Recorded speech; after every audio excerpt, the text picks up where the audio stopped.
Amigas y amigos de Canal Universitario, tengan ustedes muy buenos días. Les habla el doctor Gustavo Mendoza Ríos, profesor emérito de la Facultad de Medicina y ginecobstetra, que ingresa a vuestros hogares mediante su programa Cuidemos tu Salud. Programa de extensión de la Universidad Mayor de San Andrés, cuyo propósito es fundamentalmente informar y educar bajo cánones de absoluta seriedad, por lo que siempre contamos con especialistas expertos en el tema. Hoy hemos de hablar de algo sumamente importante. Hemos de hablar de vacunas. Y la motivación es que en el país, infortunadamente, un importante bajón de las tasas de vacunación han ocurrido. Es decir, los papás parece que no están cumpliendo adecuadamente con sus hijos. No los llevan a vacunarse. Y lo que va a suceder es que si esto persiste, van a empezar a ocurrir brotes que pueden ser calamitosos, especialmente afectando a los más pequeños. El país desde unos 70 años tiene un programa ampliado de inmunizaciones que cada vez más protege a los niños y disminuye cada vez más también el número de casos mortales de estas enfermedades que son básicamente infecciosas. Para ello, hemos invitado al doctor Héctor Mejía Salas. Él es profesor titular de la Cátedra de Pediatría de nuestra facultad. Él es jefe de enseñanza, además, del Hospital del Niño. Pero por si fuese poco, es un miembro titular de la Sociedad de Investigadores Pediátricos de Latinoamérica. Por lo tanto, vamos a hablar con una autoridad. Y les sugiero que ustedes puedan, con la familia, atender esta conversación que no tengo ninguna duda ha de ser muy importante para a veces cambiar de actitud, pero otras fundamentalmente recordar que tenemos un gran compromiso con nuestros hijos y uno de ellos es cumplir con el programa de inmunización. Dicho esto, amigos, permítanme ir al sector un minuto de reflexión.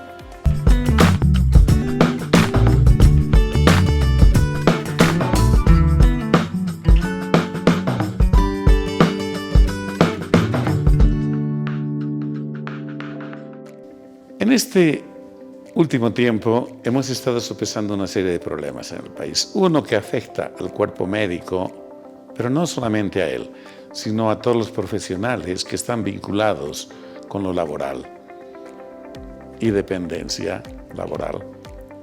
Es el famoso proyecto que pretende jubilar a la gente a los 65 años de forma obligatoria.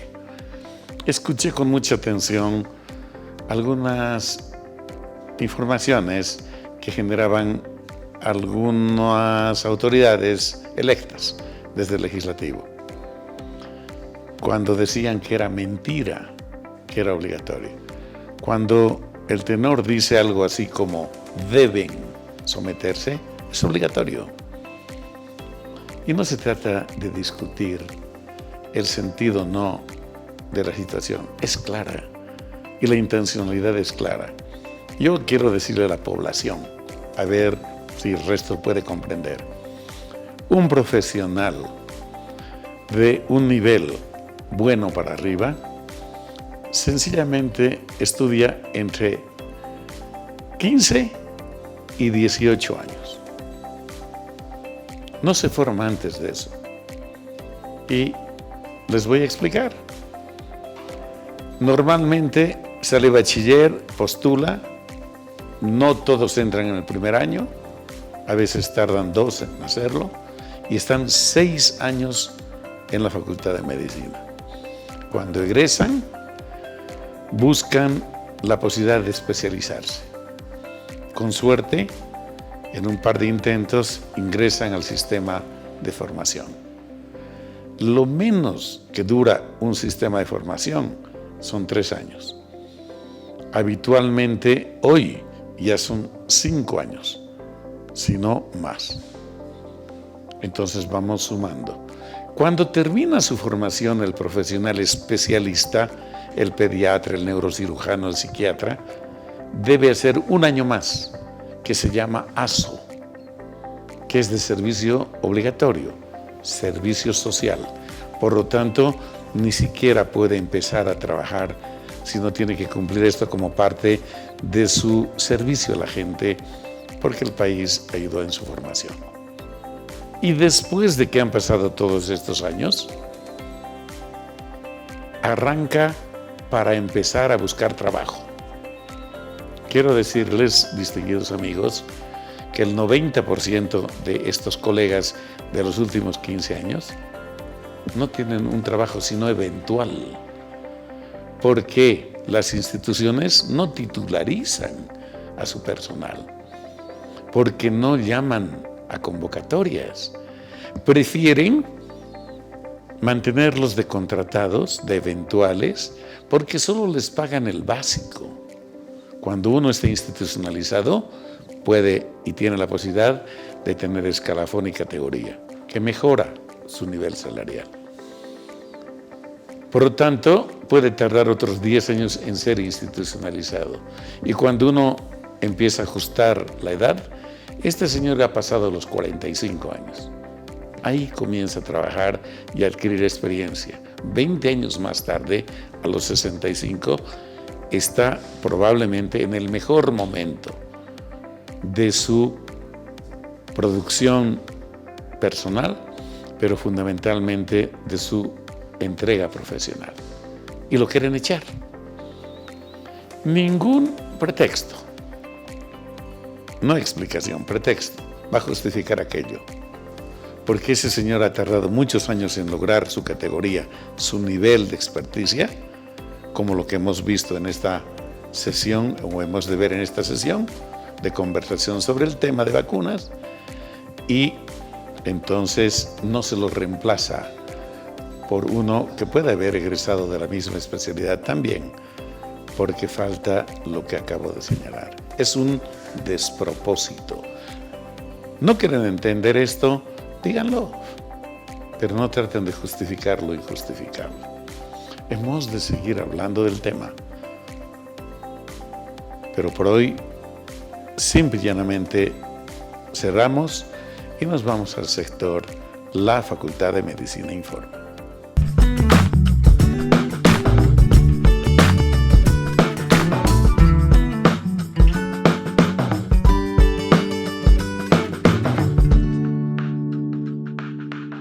Amigos, hace unos días se conmemoró el Día Mundial de las Enfermedades Raras que afectan a los seres humanos.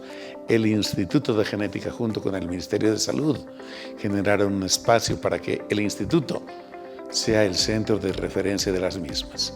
Veamos la nota.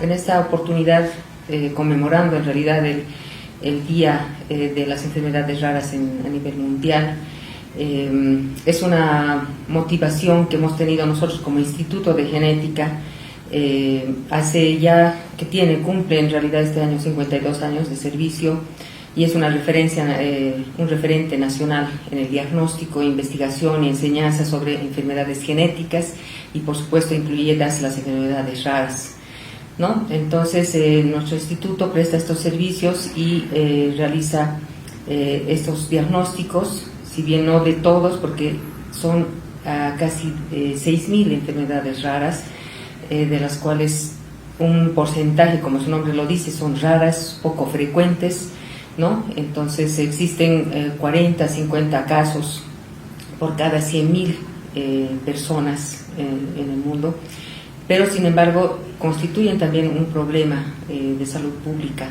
y es bueno que podamos coadyuvar en resolver el diagnóstico, sobre todo para tener la certeza de qué tipo de enfermedad es la que se está presentando. En nuestro medio tenemos pese a que son así poco frecuentes, hemos podido diagnosticar y podemos coadyuvar en el tratamiento, en realidad en llevar a cabo procedimientos que puedan darle una mejor calidad de vida a estos pacientes.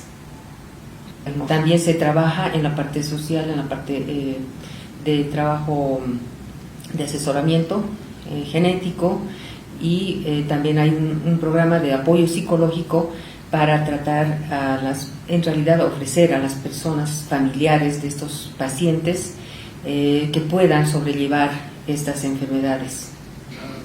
Sí, efectivamente, el Instituto de Genética cuenta ya con 51 años, este año cumplimos 52 años, siendo el centro de referencia nacional en el diagnóstico de estas enfermedades.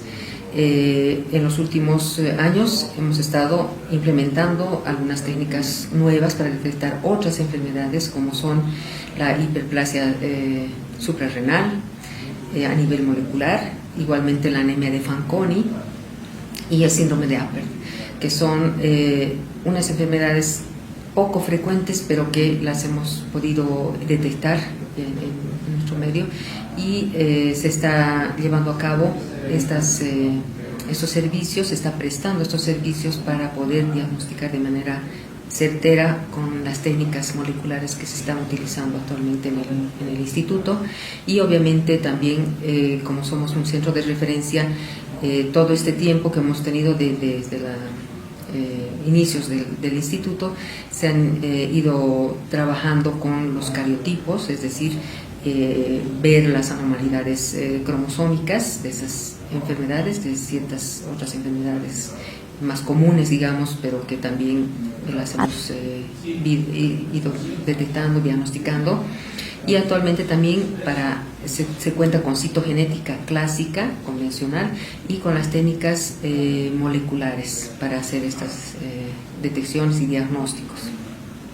Como somos un centro de referencia y somos un instituto de investigación, obviamente se realizan primero las investigaciones para poder también estandarizar y tener a punto estas técnicas más modernas, y una vez que realizamos a nivel de investigación las ponemos a servicio, es decir, a la parte de prestación de servicios para que podamos servir a la comunidad y ofrecer estos diagnósticos.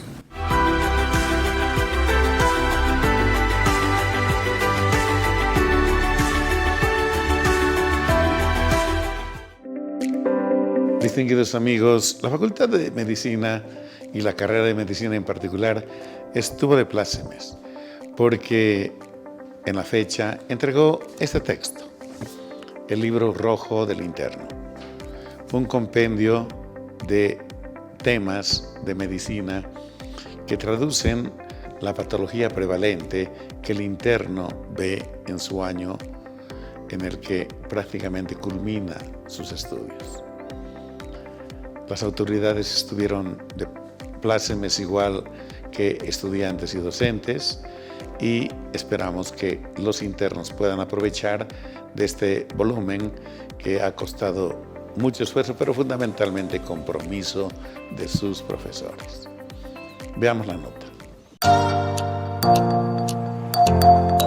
Y estoy seguro que cada uno de los profesores que a lo largo de su vida ha ido produciendo material bibliográfico, no solamente es una satisfacción personal de lograr ese objetivo, sino que también, y a su vez, es una satisfacción institucional. Es difícil escribir en nuestro medio, no estamos acostumbrados a escribir, pero obviamente cuando se logra el libro que hoy se va a presentar, pues sin duda alguna que debe ser de una satisfacción, tanto para los editores, que son el doctor Farfán y el doctor Pacheco, cuanto para todos aquellos profesores que a lo largo de varios años han estado cooperando en formular, en realizar resúmenes de temas muy importantes para la vida del interno en su actividad hospitalaria, y además en la actividad del interno en su actividad cuando sale a la provincia.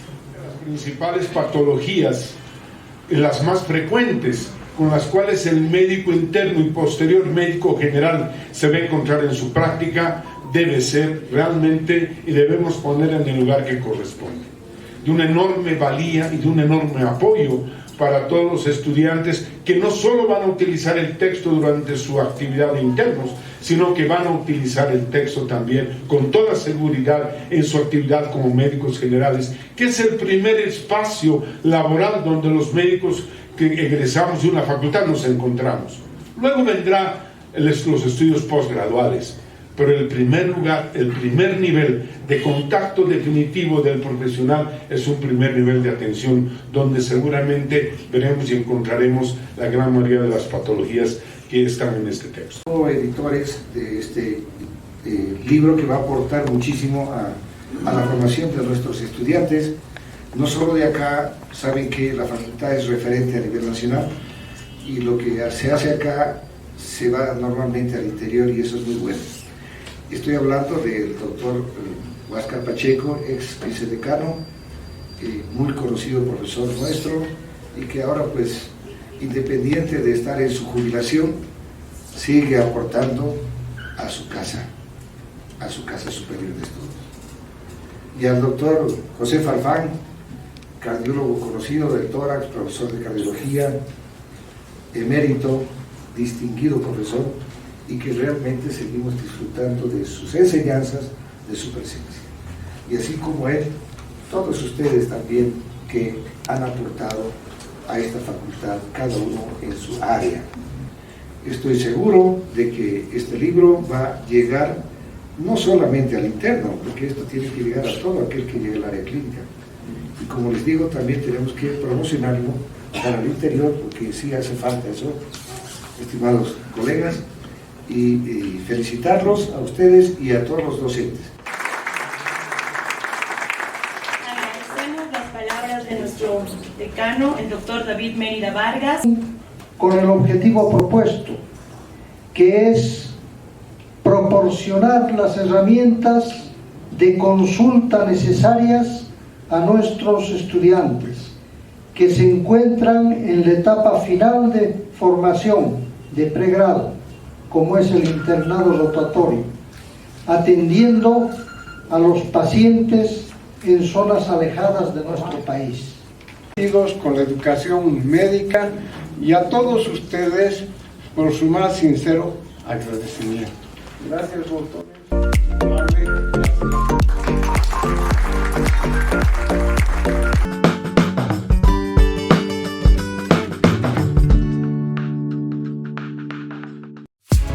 Estás viendo Cuidemos tu Salud. Estás viendo Cuidemos tu Salud.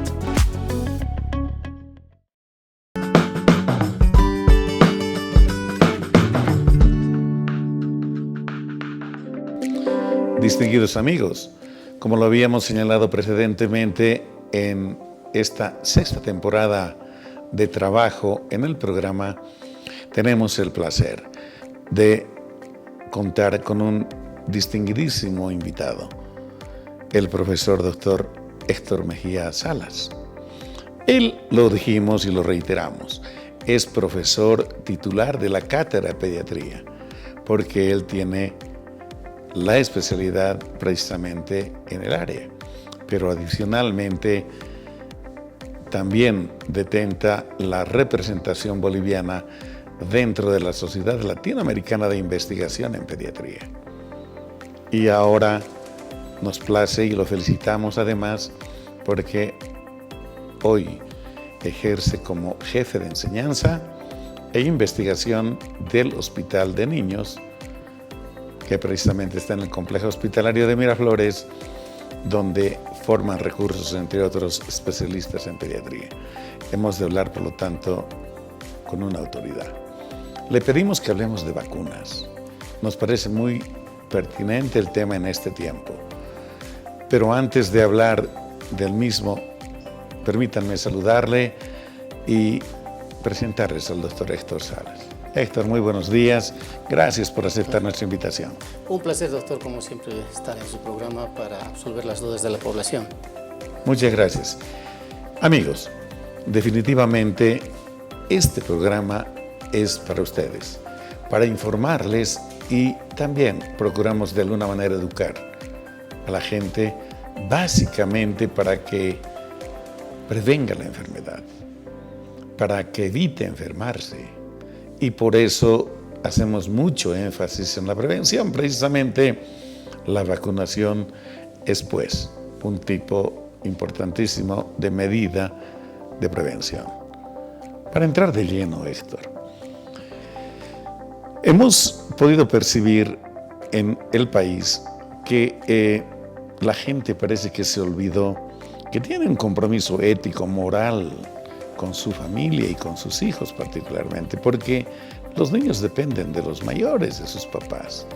Y vimos que disminuyó notoriamente la asistencia de los niños a los vacunatorios. Me temo, me aclararás tú, que los niños no han completado sus esquemas de vacunación y las consecuencias van a ser serias en poco tiempo. Para refrescar la memoria de nuestra distinguida teleaudiencia, ¿qué son las vacunas, Héctor? Bueno, tiene usted toda la razón, las coberturas de vacunas han bajado bastante, no solo en Bolivia, sino en el mundo, por efecto de la pandemia. Pues las vacunas son productos inmunobiológicos, es decir, que pueden ser virus o bacterias que pueden estar vivos, que pueden estar inactivados o ser partecitas nada más de estos microbios o virus que introducidos al organismo producen la respuesta del sistema inmune. El sistema inmune es un montón de células y sustancias químicas en nuestro cuerpo que se encargan de reconocer lo propio de lo extraño y nos defiende. Entonces, la acción de las vacunas es principalmente prever en el siguiente contacto que nosotros nos enfermemos gravemente, sobre todo de algunas enfermedades para las cuales vacunamos. Héctor, entonces, la vacuna es una sustancia que introducida al organismo va a despertar en el organismo anticuerpos que le van a defender de cualquier agresión de estas bacterias o virus que pudieran afectarle. ¿La vacuna entonces debe ponerse antes de que ocurra la enfermedad o después? Definitivamente, ¿no? Aquí la situación se trata de prever una infección, es decir, en un segundo contacto con ese agente para el cual me han vacunado, yo puedo responder rápidamente, bloqueando con los anticuerpos, como usted decía, y además no solo anticuerpos, sino también hay un tipo de células que se llaman efectoras, que pueden eliminar a las células ya infectadas. Entonces, eso ayuda a evitar la enfermedad grave sobre todo. Como el COVID, cuando la gente se vacunaba, dejaba de ir a terapia intensiva si bien tenía síntomas leves. Entonces, generalmente ese es el efecto de las vacunas, evitar la enfermedad grave y quien se infecta pues hace una enfermedad muy leve. Héctor, si nosotros miramos un poco hacia atrás, las vacunas fueron una respuesta muy importante precisamente a infecciones de alta letalidad, es decir, que especialmente afectaban a los niños y los liquidaba. No ha sido otro el motivo, ¿verdad? Y a partir de ahí, obviamente, muchos también podemos aprovechar de este trabajo y de lo que va a venir. Exactamente, desde hace muchos años, por ejemplo, Bolivia tiene el programa ampliado de inmunizaciones que tiene más de 70 años en Bolivia presencia. Inicialmente había solamente vacunado BCG, por ejemplo, para la tuberculosis, luego difteria, coqueluche, tétanos, y ya luego fue entrando la pentavalente, que actualmente vacunamos a niños para prever 5 enfermedades, ¿no? Difteria, coqueluche, tétanos, infecciones graves contra la meningitis, por ejemplo, por hemófilos influenza, hepatitis B, esa es una vacuna, por eso se llama pentavalente, porque tiene 5 en 1. Luego la del sarampión, rubiola, papera, la vacuna contra el cáncer de cuello uterino, como así la conocemos, a la vacuna que se llama contra el HPV. Entonces, una serie de vacunas que se han ido sumando a lo largo del tiempo a nuestro programa ampliado de inmunizaciones y han ido evitando muchas muertes en niños pequeños, ¿no? Correcto, amigos. Como ustedes pueden perfectamente percibir, el país tiene un programa de inmunizaciones. No es algo azaroso, no es algo improvisado, no. Es un programa que se ha ido consolidando en el tiempo, en el que se han ido incrementando varios tipos de vacunas. ¿Y esto qué logró? Héctor, la disminución de la alta morbimortalidad de los niñitos. Porque en pediatría el grupo más vulnerable es precisamente de los niñitos menores de 5 años, ¿no? Exactamente. Nada más para poner un ejemplo a la población. Desde el 2008 en Bolivia vacunamos contra la diarrea por un virus que se llama rotavirus. Correcto. Antes del 2008, las muertes por diarrea en el país eran espeluznantes en todos los lugares, por deshidratación grave, y se morían muchos niños.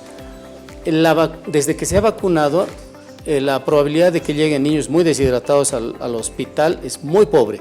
Se dice que la vacuna protege el 90% de enfermedad grave, es decir, si su niño ha sido vacunado para rotavirus, que es la vacuna contra la diarrea, un 90% está protegido de hacer una enfermedad grave y llegar a un hospital. Probablemente tenga una enfermedad leve y obviamente no hay riesgo de morir, puede tener una enfermedad leve. Entonces esa es una muestra. Antes de la era de las vacunas, por ejemplo, de la pentavalente que protege contra la meningitis, antes de la era de la vacuna contra el neumococo que protege contra neumonía, meningitis, la cantidad de niños que llegaban al hospital del niño era más o menos entre 100 y 200 meningitis por año, con graves secuelas y muertes por esta enfermedad gravísima. Actualmente en el hospital del niño tenemos 4 a 5 meningitis bacterianas por año. Entonces ahí el descenso clarísimo, digamos, y desaparición prácticamente de estas enfermedades en niños completamente vacunados. Qué bueno que señalaste esto.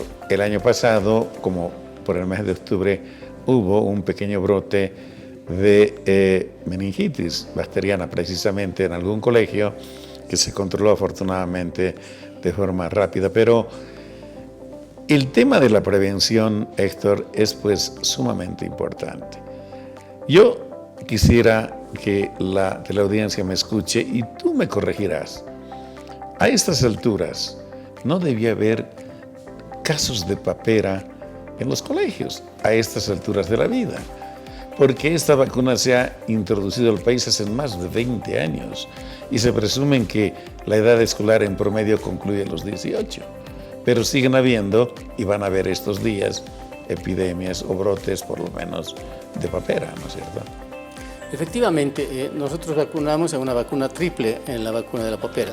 Se llama SRP, sarampión, rubiola y papera.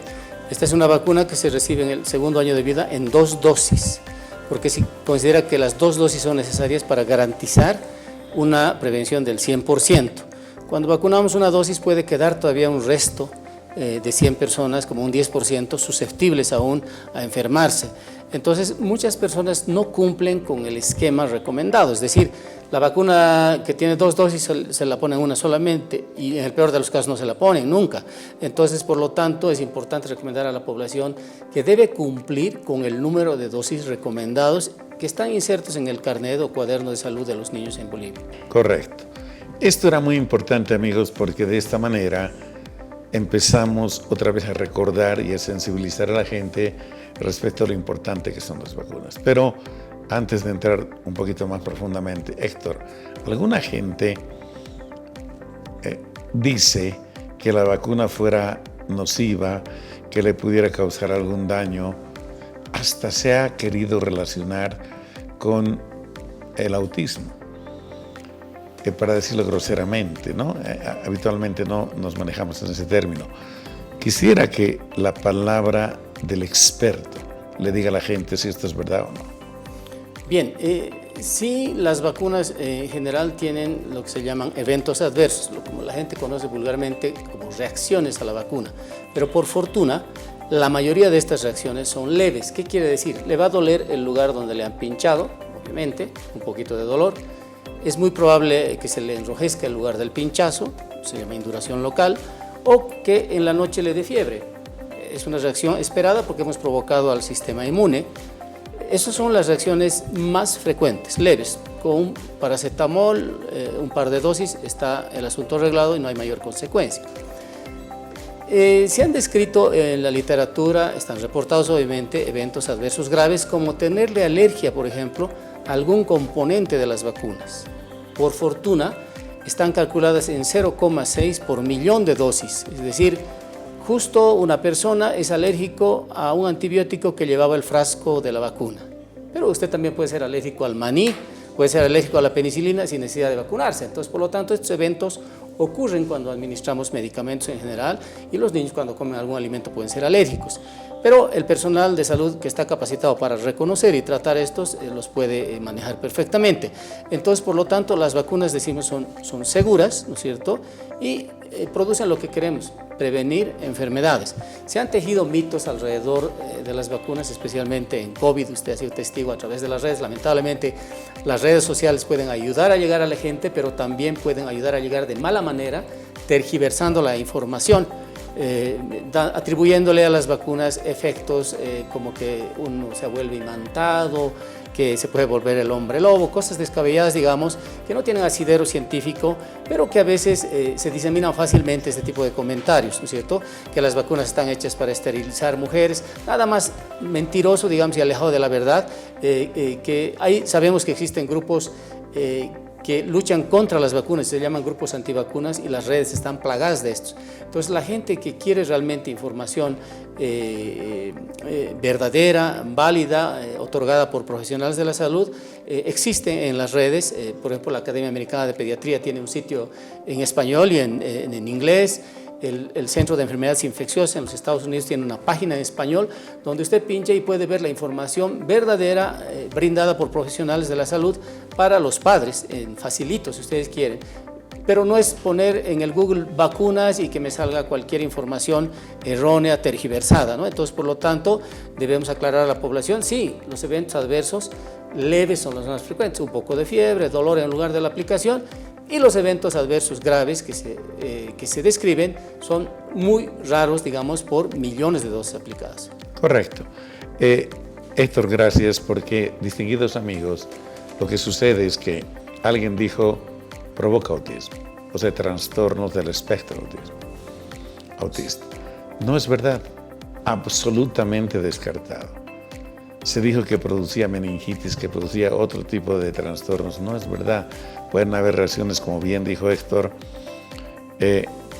leves, a lo mejor de alguna seriedad, pero son controlables afortunadamente. Concuerdo totalmente. Hay gente que trabaja contra las vacunas y lo hace de forma irresponsable y provoca a veces desgracias que se podían evitar. Yo conozco un par de personas que se resistieron a la vacunación del COVID y estaban relacionadas con la salud. Pasaron 3 olas, Héctor. En la cuarta, que era mucho más leve, se enfermaron y se murieron. Simplemente perdieron la vida. Entonces, cuando uno está en los zapatos de la gente, recién cuando puede comprender. Cuando uno está de público es muy fácil hablar de todo. Héctor, hemos de seguir hablando del tema. Amigos, permítanme unos segundos, por favor.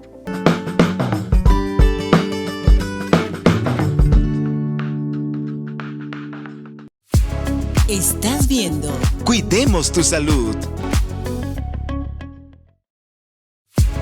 Estás viendo Cuidemos tu Salud.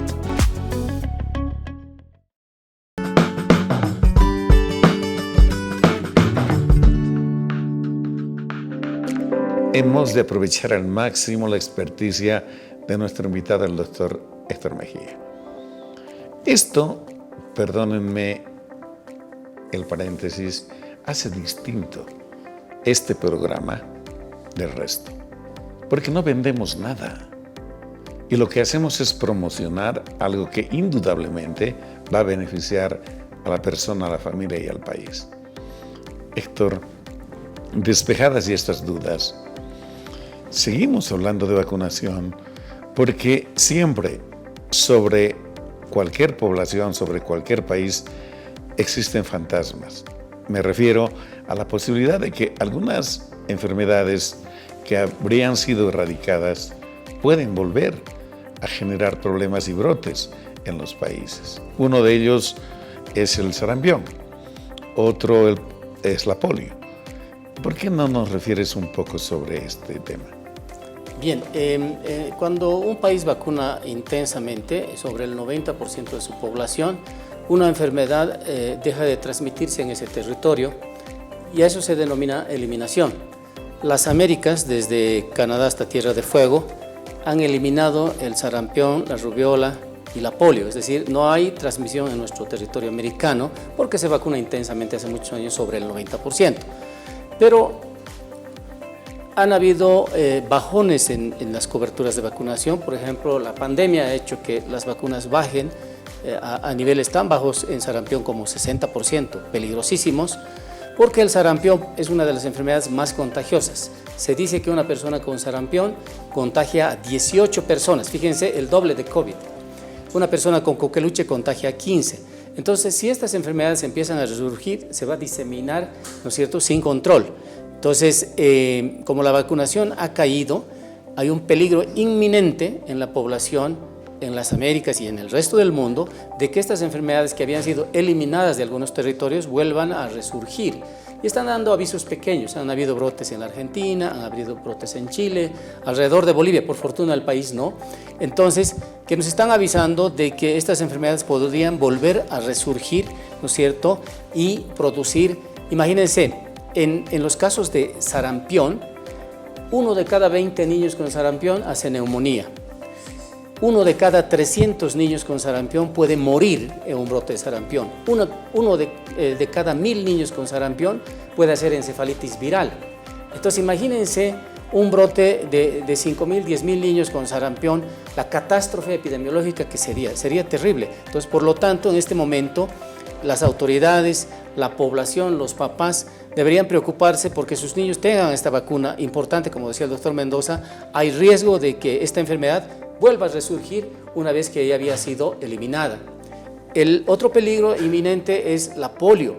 La polio es un virus que ingresa por la boca con alimentos contaminados, al igual que una infección por diarrea, y podría provocar parálisis, papás, parálisis de su niño, un niño paralítico que necesite de por vida silla de ruedas.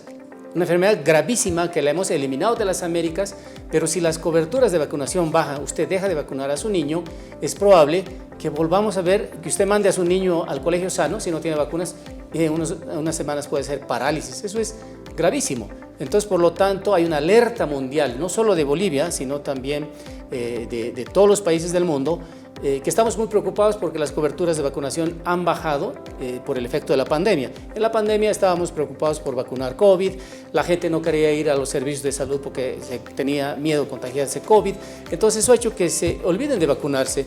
En este momento en la población hay un montón de niños con vacunas incompletas, es decir, la mamá lo llevó a los 2 meses para recibir su vacuna y desaparece hasta que tiene 1 año de edad. Entonces nos vienen al hospital niños de 1 año con una sola dosis, en todo el riesgo de adquirir las enfermedades. Lo que decía antes, las vacunas tienen números de dosis indicadas.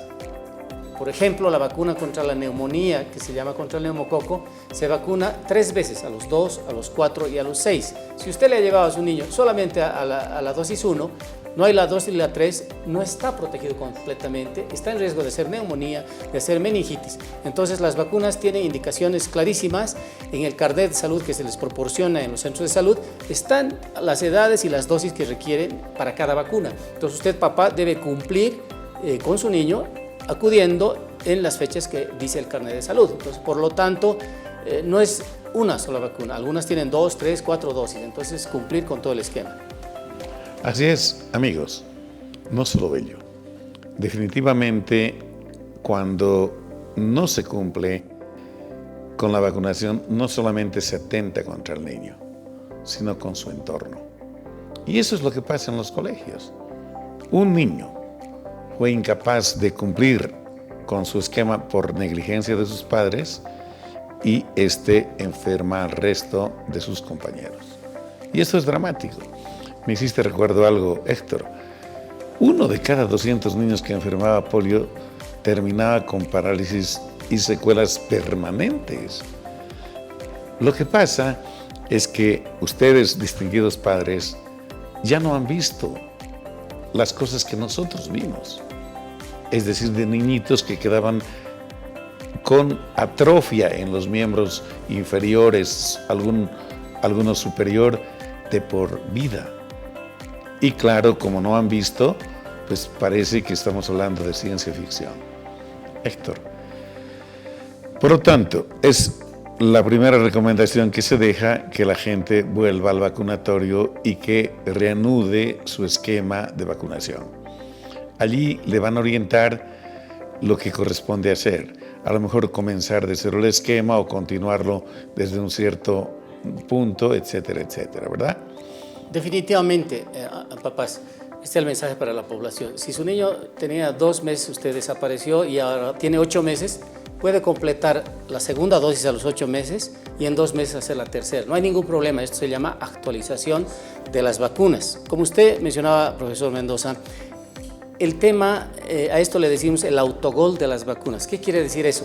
Gracias a las vacunas hemos dejado de ver niños con parálisis, hemos dejado de ver niños con sarampión, niños con enfermedades graves. Entonces los papás más jóvenes de esta generación le han perdido el miedo a estas enfermedades, de manera que como que no me asusta, no existe, entonces no necesito vacunar. No, ese es el concepto erróneo, fatalmente erróneo, porque no existen estas enfermedades porque seguimos vacunando intensamente. Es decir, para que no las volvamos a ver, tenemos que seguir vacunando. Si dejamos de vacunar, van a volver a aparecer lo que no veíamos hace años.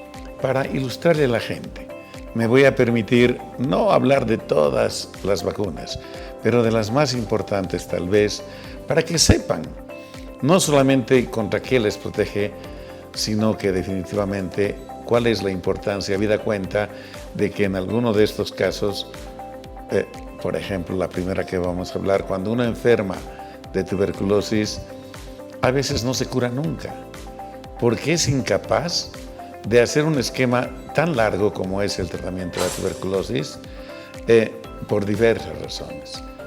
Y lo único que generan es resistencia a los antibióticos y terminan siendo un foco de diseminación permanente. Hablemos de la primera. La primera que les aplicamos a los niñitos recién nacidos en el hospital es la BCG.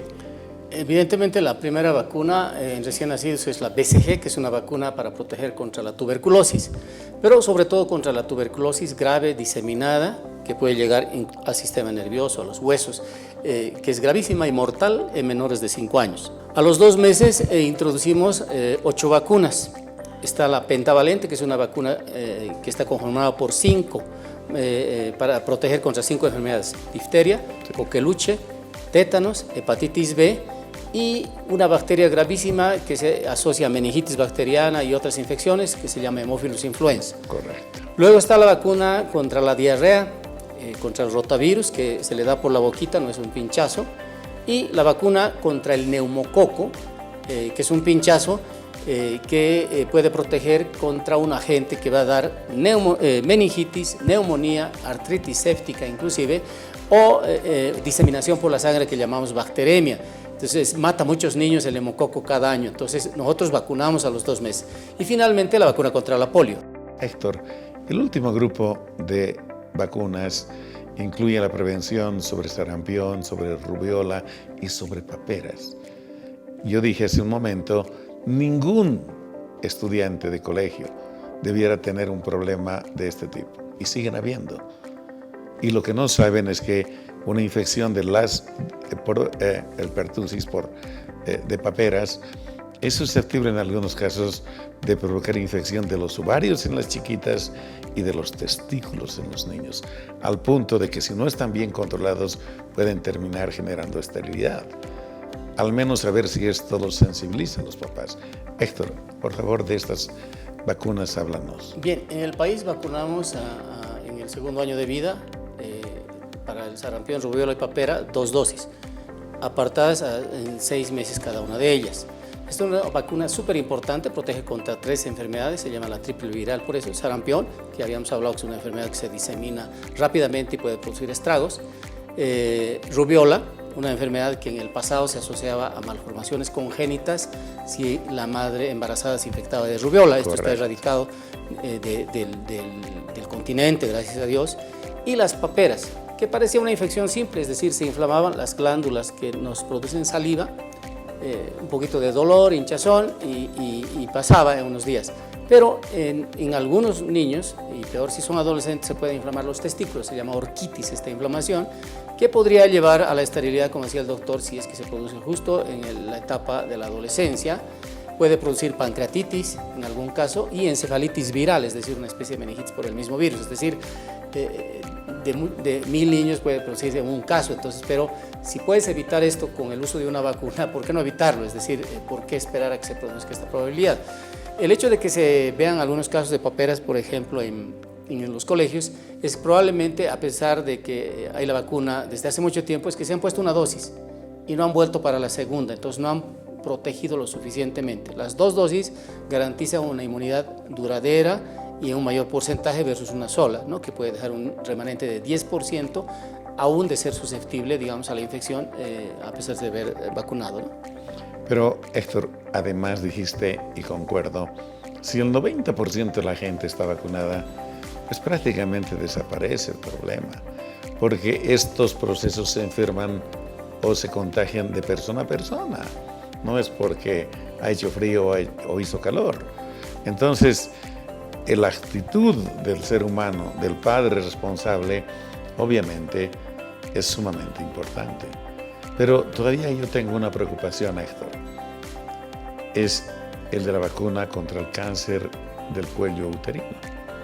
Hace muchos años ya se instauró una vacuna de prevención contra el cáncer que está provocado por un virus, el llamado virus del papiloma humano.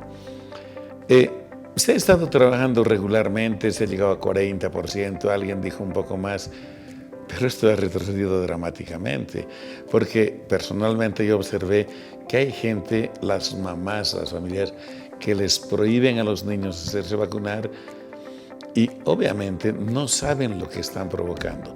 Yo solo voy a decir un dato y el profesor Mejía nos va a abundar con el tema de la vacuna.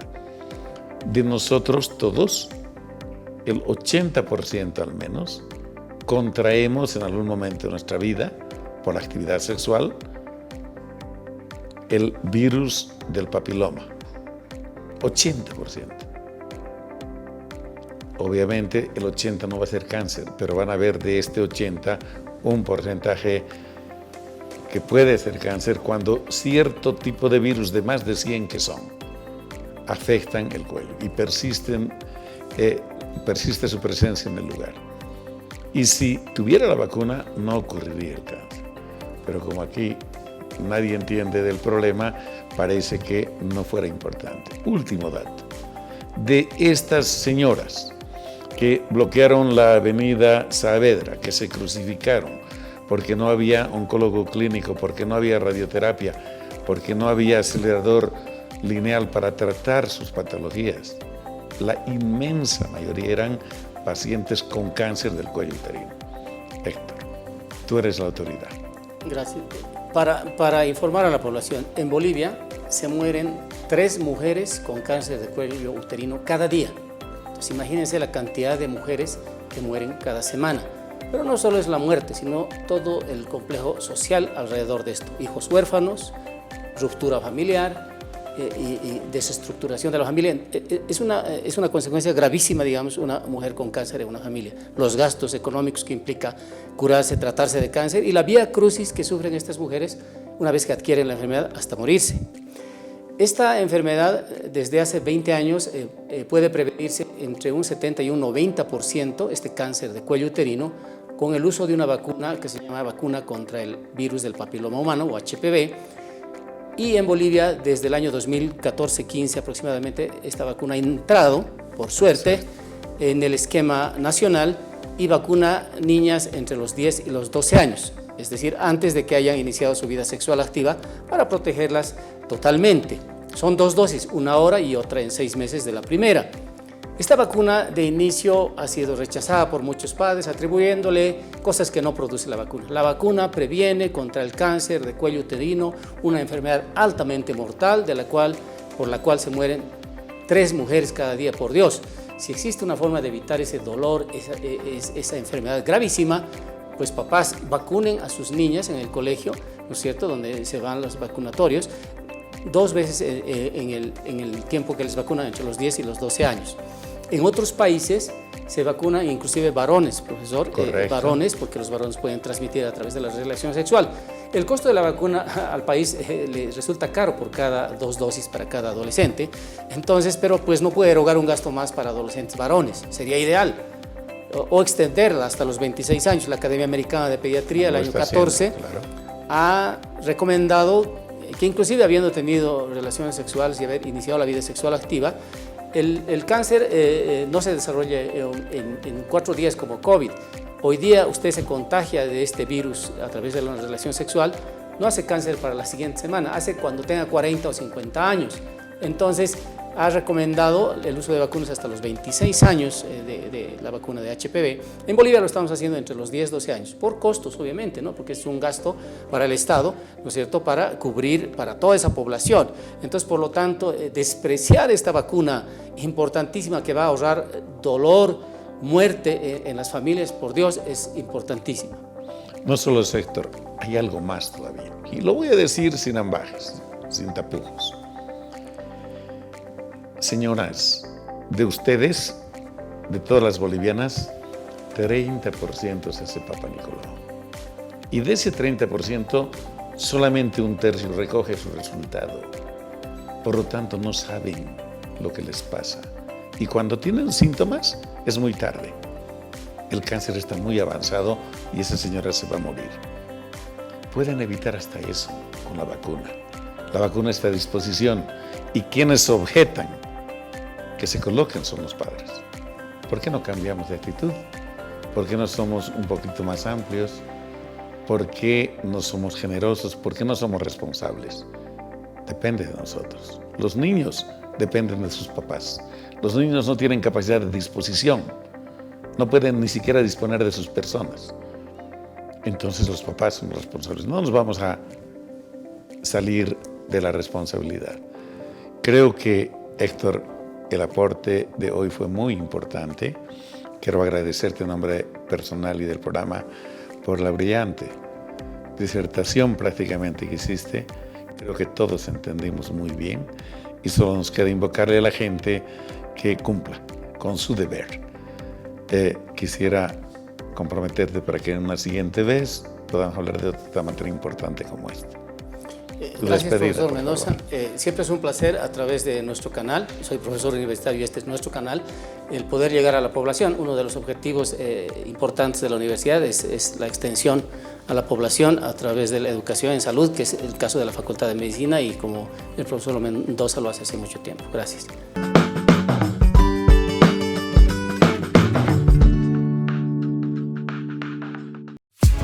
Estás viendo Cuidemos tu Salud. Estás viendo Cuidemos tu Salud.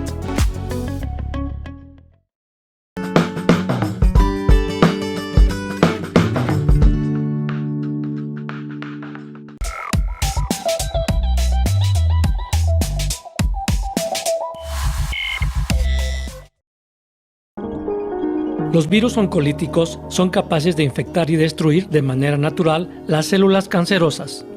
Desde hace tiempo, se han usado como una forma de inmunoterapia.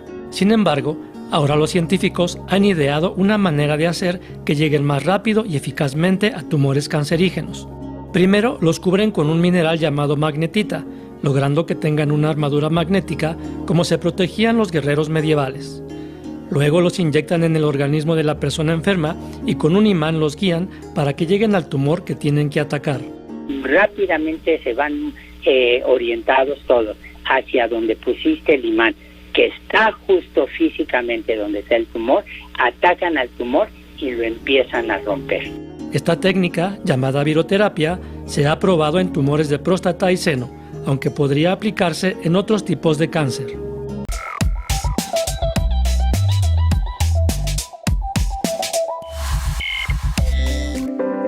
Distinguidos amigos, esto fue todo por hoy.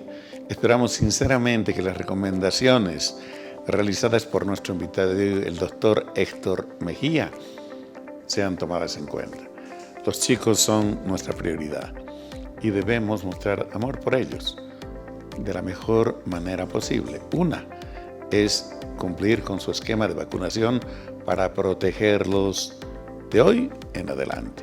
Que tengan un lindo fin de semana. Disfruten de la familia y nosotros volvemos la siguiente semana. Muy buenos días.